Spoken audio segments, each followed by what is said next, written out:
Okay, hello friends. This is the Religion Seminar at Western Sydney University, bringing you the latest in research and religious studies.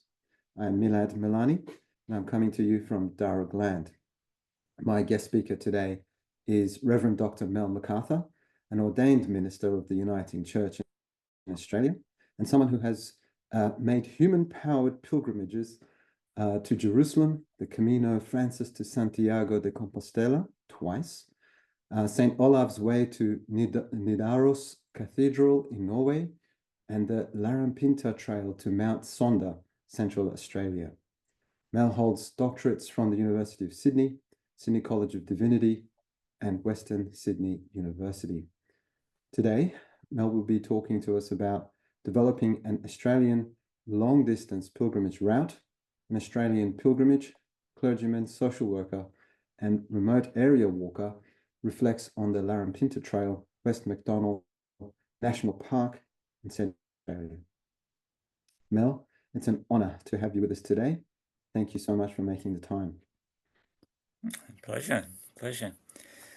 Right, I guess I might make a start by just introducing myself and giving you an idea of why I undertake pilgrimages. I've been doing this for 25 years now, I think.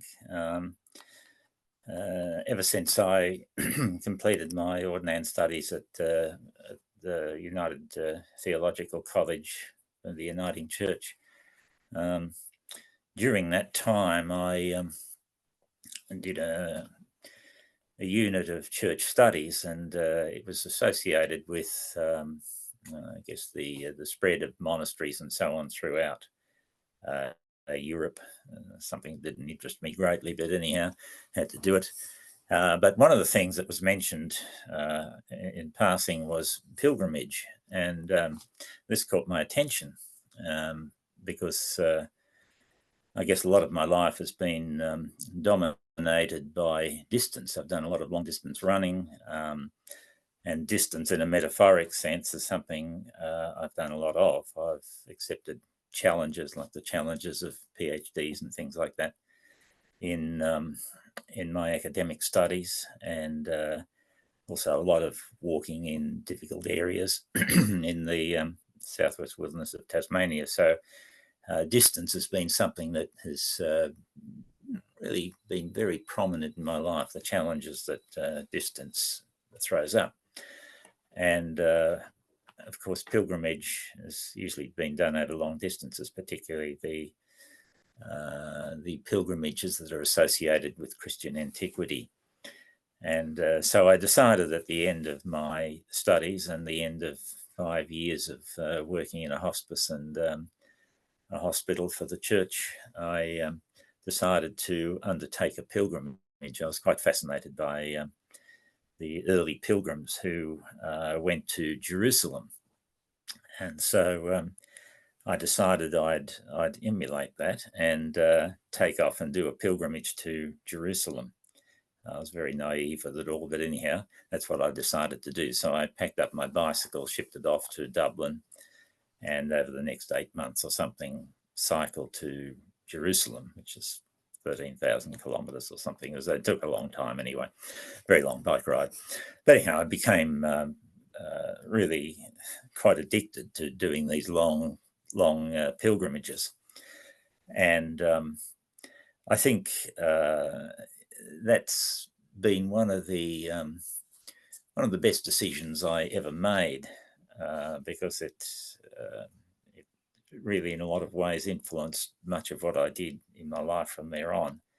And the church was pretty good in this regard. When I announced that I was wanting to cycle to Jerusalem when I was down in Canberra, went to the presbytery, and they were quite supportive, and the people who weren't just considered me to be some sort of harmless eccentric and agreed to it anyway. So off I went on my my pilgrimage, which was one of many.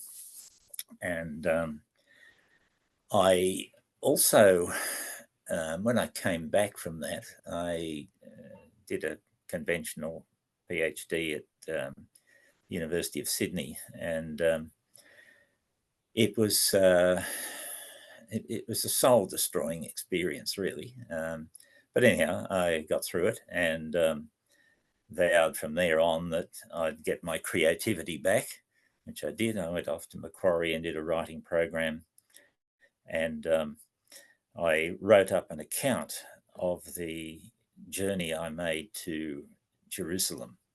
Now, this is about 4 years, I think, after actually doing it.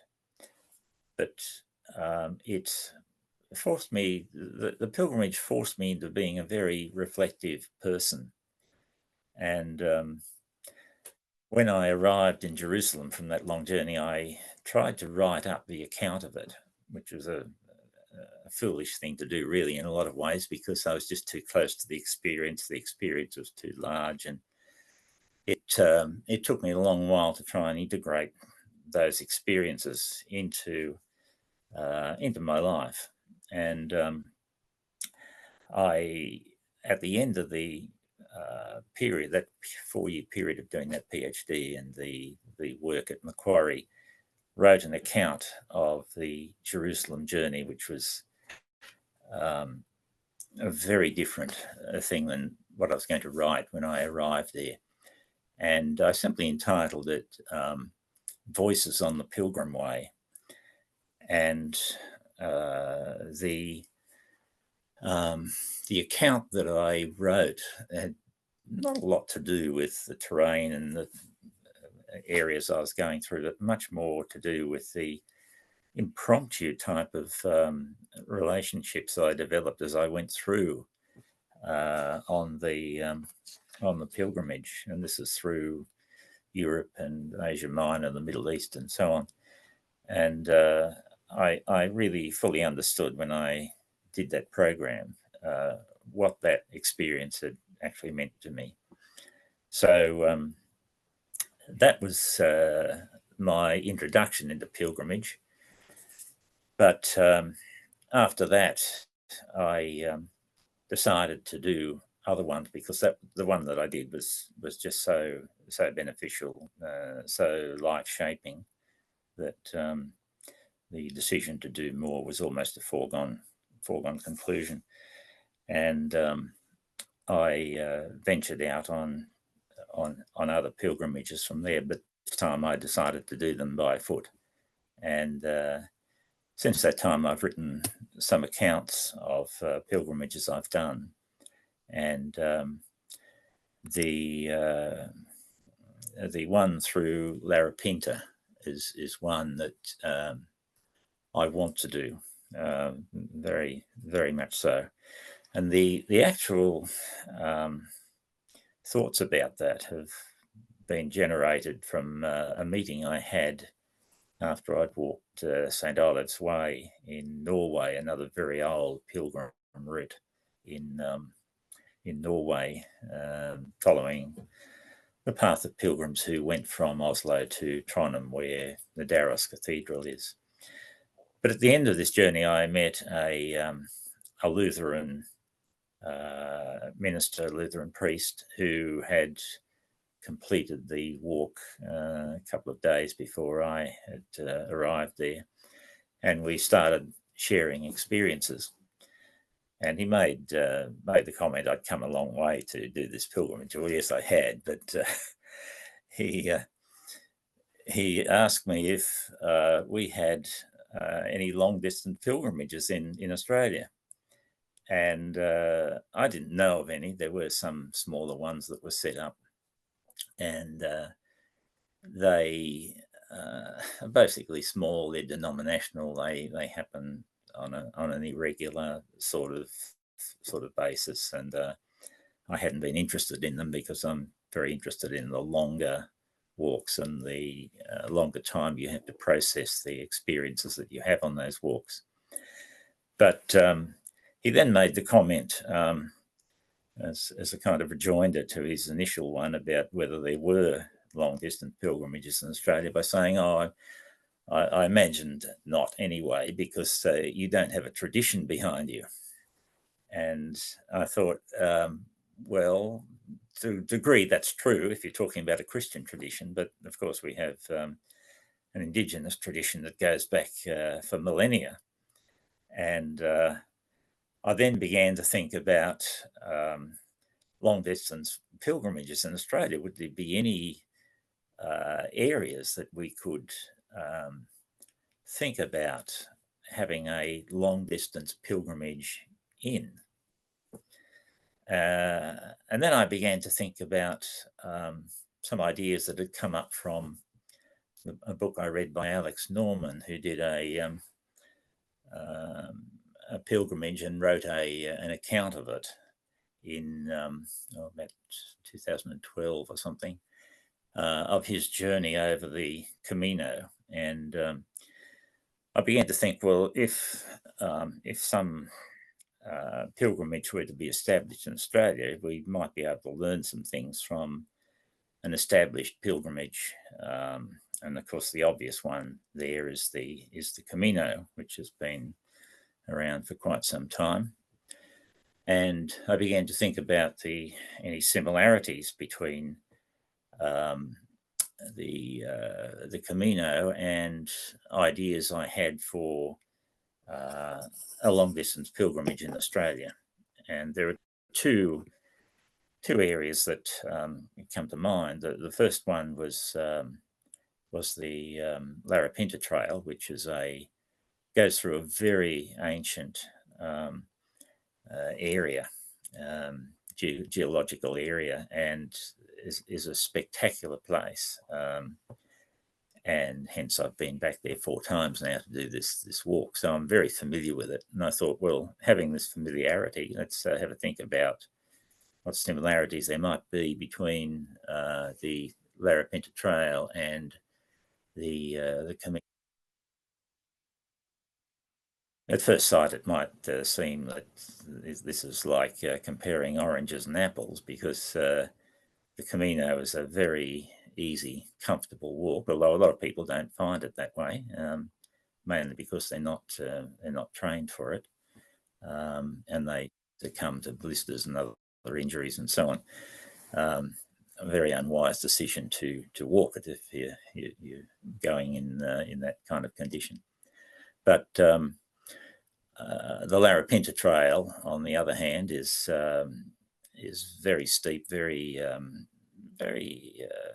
I guess, arduous walk in some ways, but that becomes much more doable, because the area that you're going through is so steeped in history and steeped in the ancient cultures and so on of Aboriginal people. Not that you see a lot there, but if you've read into it and read into the colonial history and so on, this walk is a very, very engaging one.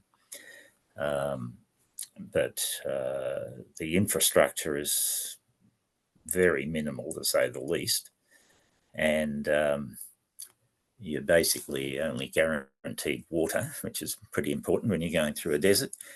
There are some rudimentary structures. You have to take a tent, you have to sleep on a mat, etc., etc. So in terms of infrastructure, there's no real comparison. But there are some things about it, I think, that have similarities to the Camino. And when I thought about this, I thought, well, why do people go on the Camino? Well, Alex Norman has answered that in some ways in the book he wrote. People go there because they or some of the reasons they give anyway are nature. They like to get out into nature. Now, for someone who's walked in the wilderness, the Camino is hardly a natural environment. But anyhow, that's the reason they go there, for nature. But if you live in a capital city and don't get out, I guess that's a very valid reason. A lot of them go because they have it's a spontaneous decision. They've come to some crisis in their life. They've heard something about the Camino and people who go and walk on the Camino and solve their problems by walking on that. That's another one. And I can sort of endorse that, because when I first walked the Camino, It was as a was supposed to be anyway as a project that I had doing at the university. And it was a project that involved a deep consideration of the book of Ecclesiastes as I walked across the Camino. So I wrote it up as as an encounter and as a dialogue that I had with Koheleth, the author of the book of Ecclesiastes. And unfortunately, when I got to Pamplona, my deliberations were come to an abrupt halt because there were two people there who had been held up because of blisters and problems with their feet and so on. So we're the only three people in the hostel. So we were tossed together, and the reasons that they were on the Camino were pretty much as described by Alex Norman in the book, I guess. One of them was a young man who was deciding whether or not he would take a vacation within the church. The other one was a very wealthy Dutchman who was going through a horrendous divorce and had made lots of money by buying and selling publishing companies. So they were two people who were flung together. They normally wouldn't have gone. Had people of similar backgrounds to themselves. They wouldn't have mixed in there, but they were tossed in.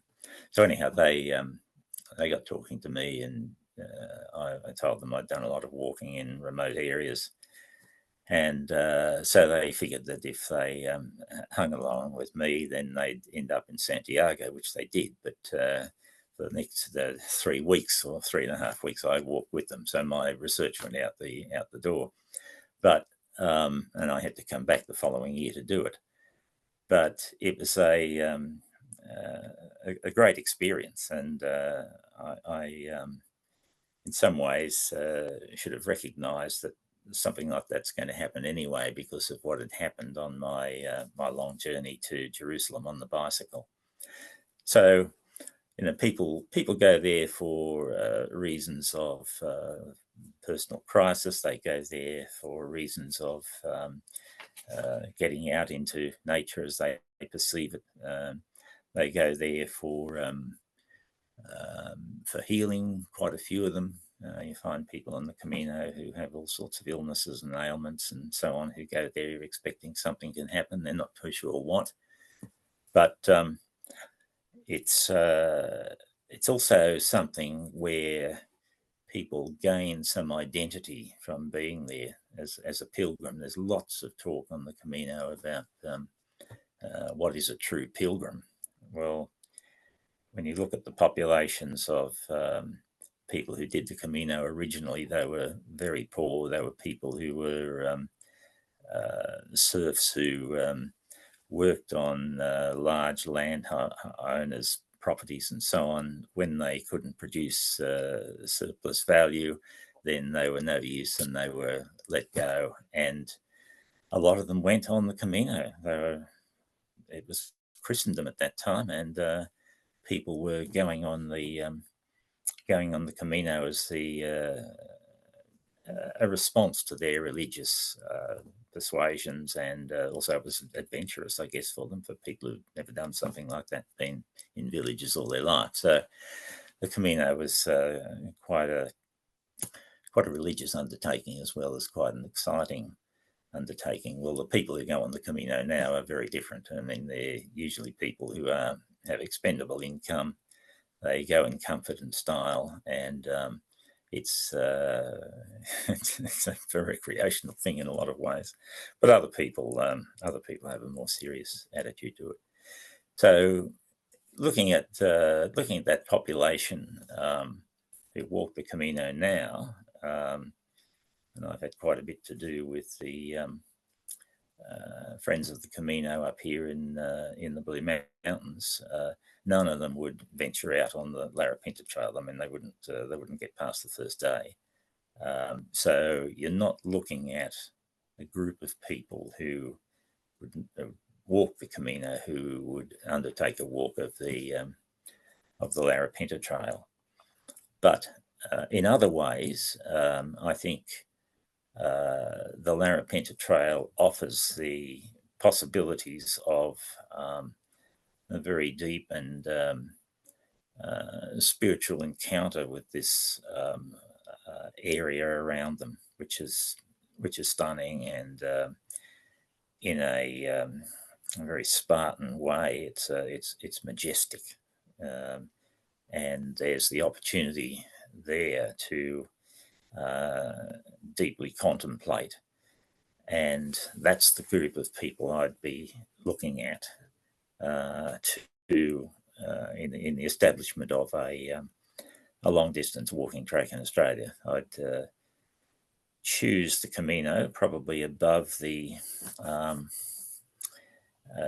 Franklin Gordon Wild Rivers National Park, which is also in my consideration, and which I think is a foundational story of Australia, where a group of environmentalists, a very dedicated group, in fact, prevented, they were largely responsible for preventing this dam being built and flooding the Franklin, which is the last river that can run to the sea in Tasmania. So there's a tradition there, and it's a very different tradition to Larapinta, which has been peopled for a long time by the Aranda people, and has that kind of tradition, but that's not as well known, of course, as the Franklin Gordon Dam. But by the same token, I think there's a lot of people who go to the Red Centre. It's a very famous tourist area, and they are attracted to the area, and there's a lot of young people who do that, and there are increasing numbers of young people who go on the Larapinta Trail as well. So I think there's a population there that can be attracted to a pilgrimage on the Larapinta Trail, and it would be involving a knowledge of that trail and that possibility of pilgrimage, and that being dispersed overseas into pilgrim organisations and so on, which I think would attract numbers of people, albeit not the type of people who you'd expect to find on the Larapinta, on the Camino. So I think there's a very strong possibility of establishing that with a targeted group who are either able to do it, in other words, younger people, or are committed enough to develop the necessary physical fitness to do it. And what I would be inclined to do, I think, and would be to undertake it as a formal qualification. And I've been at the university now since 1969 and haven't left, and I rather like being a student, and I rather like researching. And I think I would want to do this as a formal qualification, but as a part of that, I would write up the rationale for selecting Larapinta and having it as a pilgrimage, and bearing in mind, of course, that my idea of pilgrimage is very different to most. I don't do, on the whole, pilgrimages to particular places. I do pilgrimages in particular places. So it would be a pilgrimage in the national park. Yes, it goes to Mount Sonder, but most of the experiences are on the way. It's like, just to give an example, when I finally got to Jerusalem after 7 or 8 months or whatever it was, I arrived at the walls of Jerusalem, had these fantasies, I guess they were, of cycling through the Damascus Gate and all that sort of thing. I took a wrong turn and ended up at the Jaffa Gate, looked up 200 meters up the road, and there was the Damascus Gate. And quite frankly, I just thought, no, I can't be bothered. I'm just too tired. So But a friend of mine came and talked to me after I came back, and I told him about this, and he said, "You wouldn't have mattered to you if you'd finished 200 meters before Jerusalem and turned around and left." And I said, "No, it wouldn't have actually, because everything had happened actually on the way."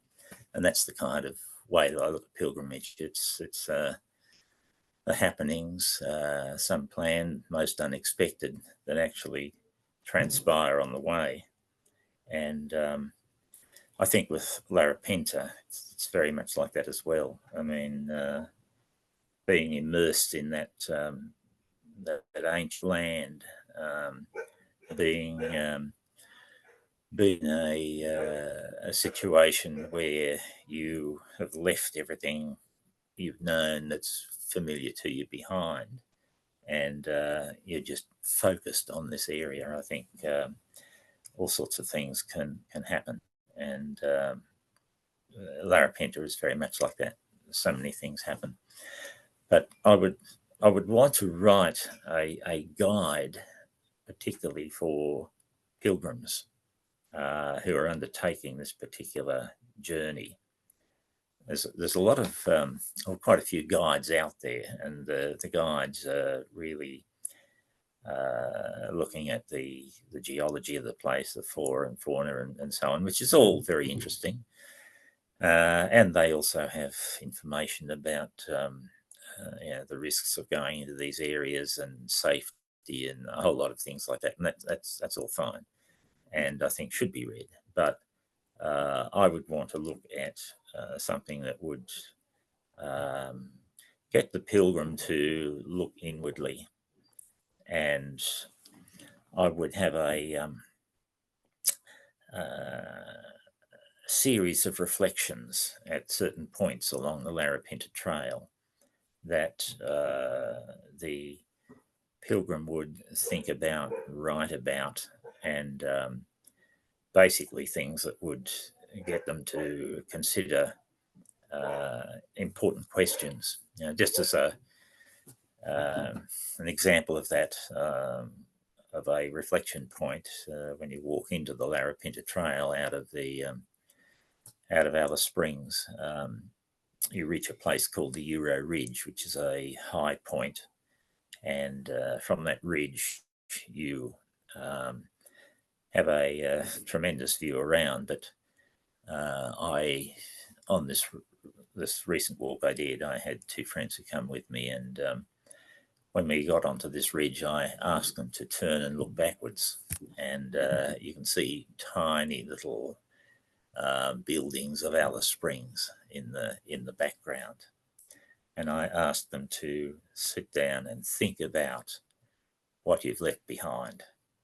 What have you left behind by coming into this area? And I left them to their deliberations. But for me, obviously what I've left behind is just about everything that was familiar to me. All I have is what's in my pack to sustain me over that time. Tents and small stoves and things like that. Nothing that I normally use in my day-to-day activity. I've left behind time. I go by the sun. I don't have a watch. I've left behind any form of communication, like a telephone and so on. That's all gone. I have the silence of Larapinta there. The only thing I have, of course, is a PLB beacon.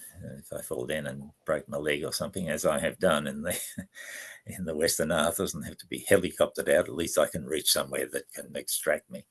But other than that, I've left everything behind: relationships, responsibilities, and so on. So I'm here in this liminal space between Alice Springs and arriving at Mount Sonder 3 weeks later. So it forces me inward in a lot of ways, and gets me to deeply consider what's happening around me, the area around me, and the reflection points I've identified come with the I was going to say the reflection that you are asked of by the environment, such as I've described here with the Euro Ridge, is it just comes from the environment itself. And of course, I've asked the people who are with me to turn and look back and see what they've left behind, but I've also asked them to look forward, and you see a long ridge in front of you, and that's the Chewing Range, and it's looks a bit forbidding, a bit formidable, and I asked them to consider what they're taking into this area. You know where you're going. We're on the ridge tops. There's going to be a lot of up and down. There's going to be a lot of challenges. There's going to be a lot of silence. What are you taking into this situation? For me, I guess one of the things I'm taking in is patience. One has to be very patient in these areas where you've got long and arduous climbs in front of you. But I'm taking in a reflective disposition, and I think that is the really important thing.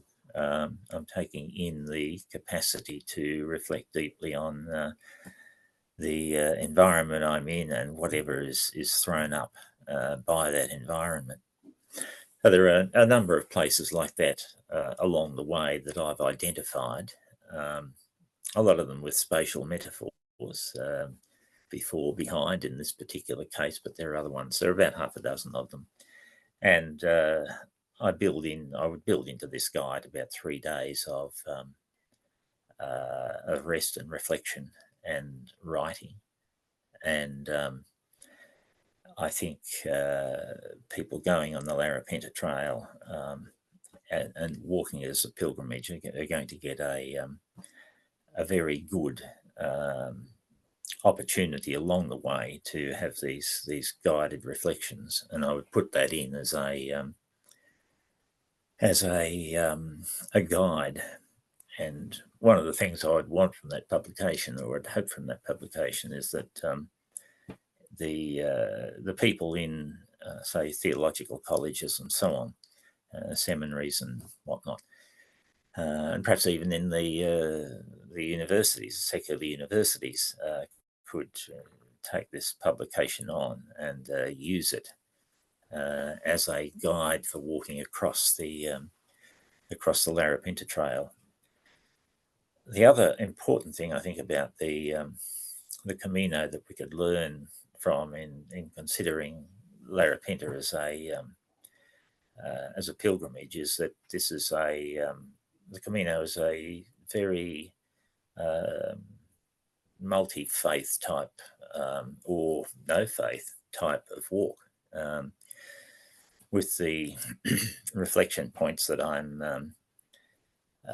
advocating and would put into a guide. The people don't have to have any particular faith, or they could have no faith, but the questions are questions that look deeply into them, into themselves, and this is something that does happen on the Camino. You don't have to be a religious person. In fact, the majority of people, when they fill out the questionnaire thing that's asked them at the end to get their Compostela, which is just a certificate to say they've walked the trail, most people do not have any religious persuasion. So the Larapinta, I also envisage in answering these questions, people would answer the questions out of their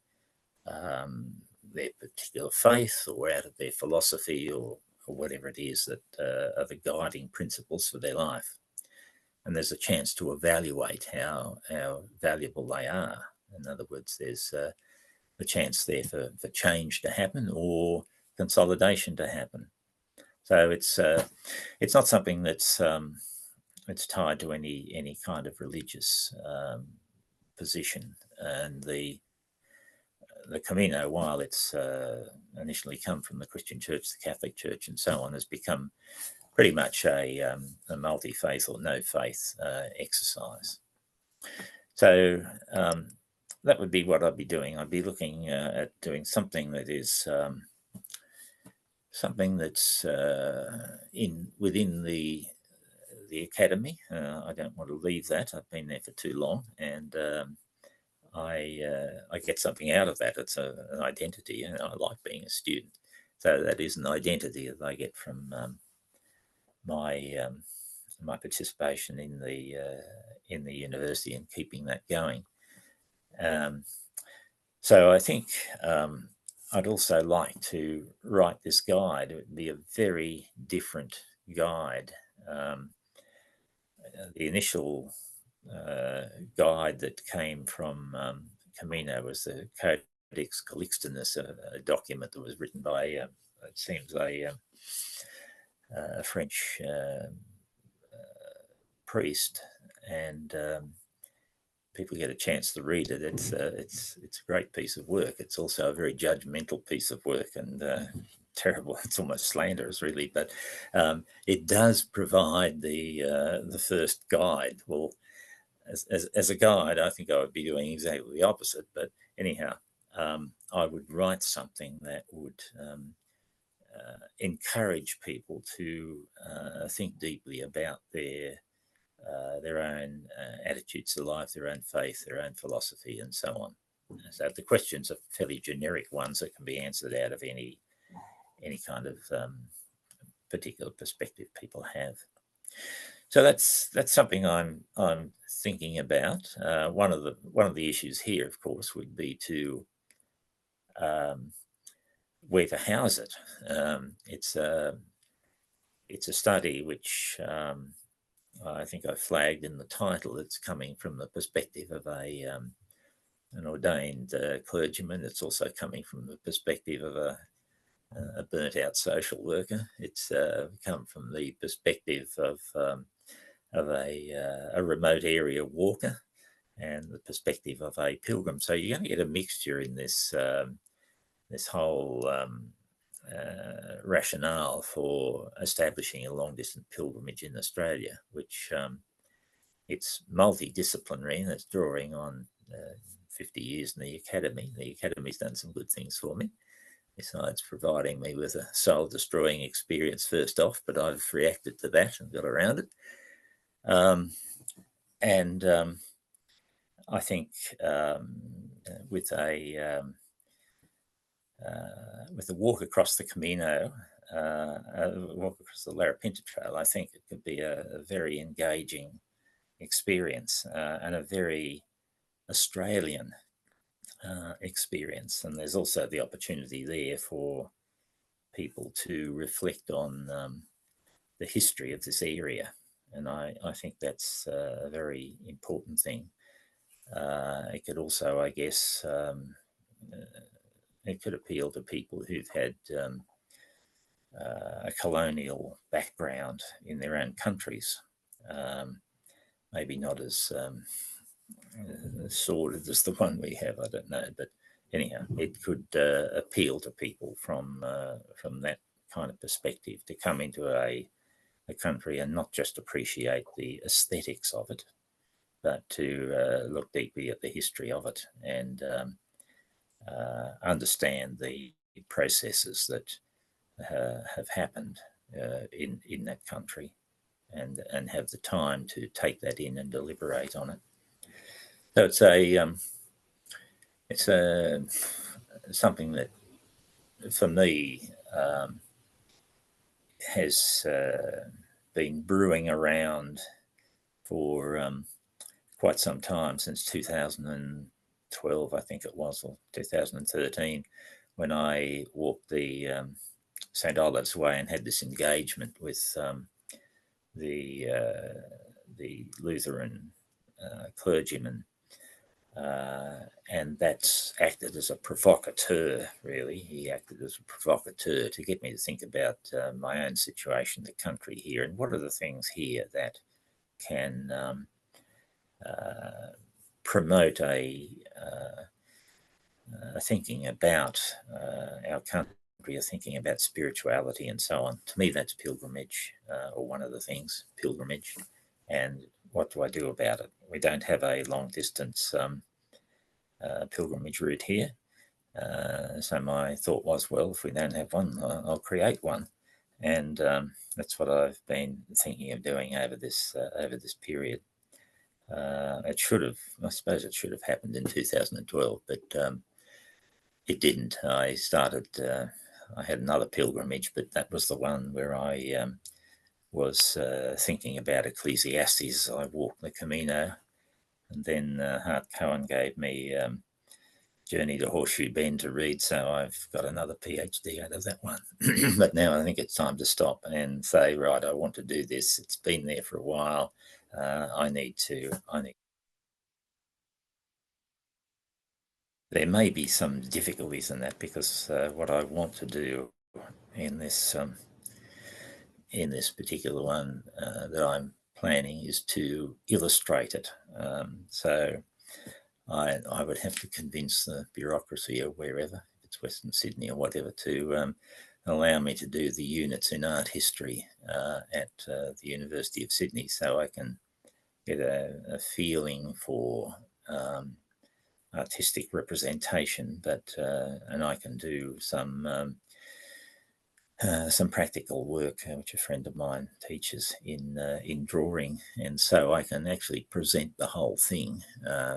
This account can be written as an exegesis or as a rationale for why I'm proposing this. It can go into an academic work, but it also would be presenting as a creative piece, the guide that I would write specifically for people who want to undertake the Larapinta Trail as a pilgrimage. And in doing that, I would illustrate it myself. I would love to do that. So, yes, a house for it. Well, we're thinking about it, and we'll see what happens. So I might, that's a very brief overview of it, but I might leave it there. And if you have any questions, then I'm happy to answer them.